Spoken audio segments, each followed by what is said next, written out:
Hey everybody, welcome back to True Jiu-Jitsu. I'm Coach Daniel. Now we're looking at side control escape where the outside arm is pinned, right? And there's a couple different ways that we can get into this one.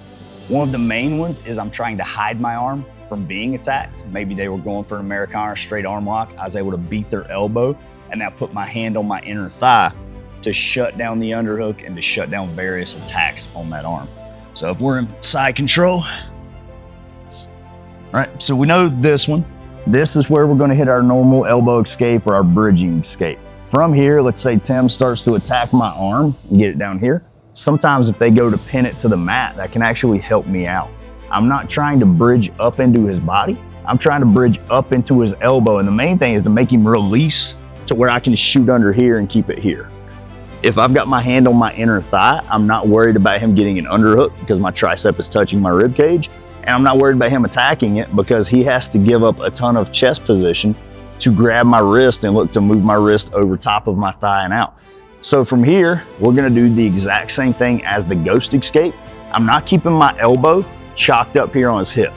So one of the big things about that is he puts his hip line in here to not only keep my elbow tight, but to keep it elevated to where I can't bridge without going all the way over my furthest post. So I'm gonna take my back arm and I'm gonna drop it to his knee. A lot of times I think about putting their knee in my armpit and I'm gonna get a little bit of a movement out of that one. If I go from here, I can't touch my elbow to the mat. But if I bridge once and come up, I comfortably can. Now I can put my J hook inside of his armpit. I usually just keep my arm out here. Now from here, we do the exact same thing as the ghost escape. Whenever I bridge, I look to move myself. So it's here to here, elbow, and I come over. For me, since I'm already here, I'm just gonna smack both of his knees together and push him over. That's what we call the knee tap. From here, I can also dive underneath for the Williams roll or the modified waiter sweep. We also have the option of taking my hand up over my head and exposing turtle.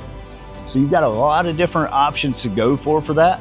One of the biggest thing that I tell my students is once you get there, what's your fastest option, right? If you wanna take the back, tag the knee and shave the arm at the same time. You're gonna get them to lay over and fully expose their back. I'm not gonna hang out in that position to where he also has things. If Tim hits me with a hard wizard, then that's something that's gonna A, slow me down, B, change my shoulder line, and C, give him the advantage over top of me. I want to be able to get to that position and put him down as fast as possible, no matter what that is. If I come up and he steps up to that foot, then yeah, I'm gonna shave this arm over and start moving around.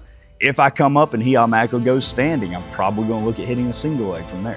So a lot of that's gonna be reaction. Anytime we're in this dogfight position, you know, there's a lot he can do, there's a lot I can do. The name of the game is who's gonna get there faster.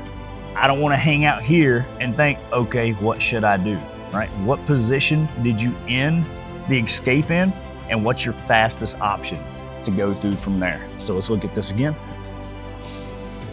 So I'm here, again, sometimes I'll go here, bump up, and I'll shoot that arm underneath, especially if I know there's somebody who likes Americanas.